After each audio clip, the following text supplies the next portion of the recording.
On Friday, we spoke with Commerce Secretary Gina Raimondo, who just returned from her visit to China, and began by asking her why CBS News polling shows the administration's economic efforts are not resonating with some Americans.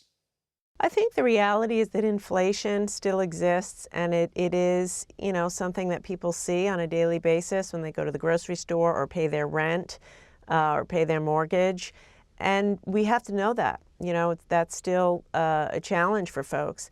That being said, if you look at where we are today compared to when the president took office, it's an unbelievable story of progress. We're among the strongest economies in the world. We all went through COVID, right? Europe did, China did, Asia did, yet we have emerged the fastest and the strongest. So I don't want to minimize what Americans are feeling, and that's why we get up and go to work every day. But this economy, by any measure, is doing incredibly well and much better than anyone could have predicted, I think, 3 years ago when we started. The White House is working with Congress to hammer out an agreement on a short-term funding measure to avoid an October 1st partial federal government shutdown. When you talk to business leaders right now, are they worried about this deadline and what a shutdown could mean for the U.S. economy? Yes, they are worried. They are very worried. They are, I think, in some cases frustrated that this is how government operates. What businesses need to be successful is predictability.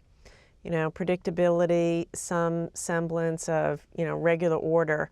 And so these sorts of disruptions that are mainly driven by politics, it's a challenge for the economy and have the potential to set us back. So I do hope that there'll be a speedy resolution. Secretary, you are the first Commerce Secretary in 5 years to be on the ground in China in recent days. What progress, if any, do you think you made on the ground there? I think we made a great deal of progress. In terms of concrete deliverables, I was able to open 3 specific lines of communication with the Chinese, which is a huge step forward. We haven't really had any contact in more than 5 years. So we agreed to share information about export controls.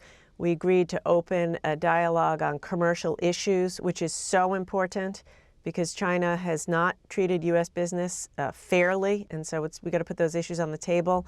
And we agreed to have exchange around trade secrets, another area where businesses deserve to know that their trade secrets will be protected in China. You said on the trip that, quote, increasingly I hear from American business that China is uninvestable because it becomes too risky. So what exactly did you get in terms of those assurances from the Chinese that would really give confidence to American business leaders? They said that they would talk to American businesses and begin to address these issues. Like, for example, one of the complaints I hear frequently from U.S. business, by the way, business who are used to doing business in difficult parts of the world, they say that, China's regulations are not at all transparent. They'll raid a business in March and not explain what went on for many months. They will arrest folks but not provide due process or tell you what happened. And so when I expressed these concerns, I was heard. I wasn't given any promises. But one thing that I think we can take a bit of heart in is it's in China's interest, it's in their economic interest to have foreign direct investment and to make sure, they had a very good economy when they were market-oriented and reform-minded. Do you trust the Chinese at this point, after all of your conversations, after digesting what happened on your trip? Do you trust them? Trust is probably not the word I would use. We need to see action. And until we see action, there can be no trust.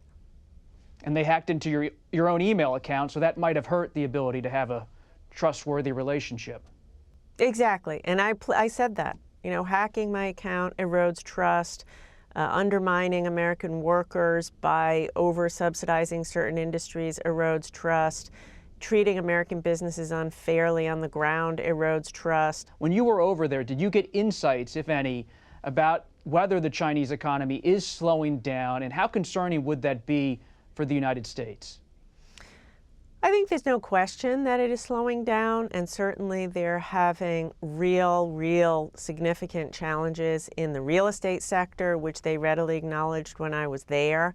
But again, to my mind, the facts are quite clear in this regard. When China was more market-oriented, open, a little bit more transparent, their economy did very well. And more recently, as they have closed down and become more arbitrary in the way they administer regulations, the economy is quite challenged. So time will tell. And I'm often out on the campaign trail, Secretary, and I know you stay out of politics, but one thing I'm hearing from so many Republicans across the country, especially governors, they want to block Chinese companies from making investments and buying farmland in the United States. Does the Biden administration, and do you support Chinese companies making investments and buying farmland in the United States? We have to be very careful. We have to screen every investment and make a decision as to whether it hurts our national security or not. Not every investment from China into America harms our national security, but many do. And so it's a case-by-case basis, looking into the facts and being as tough as we need to be, but also being, realistic and not hyperbolic, just being, like I say, practical. It's time to be practical, pragmatic, and serious about managing every aspect of this relationship. Secretary Raimondo, we appreciate you taking the time. Thank you. Thank you. Have a great Labor Day weekend.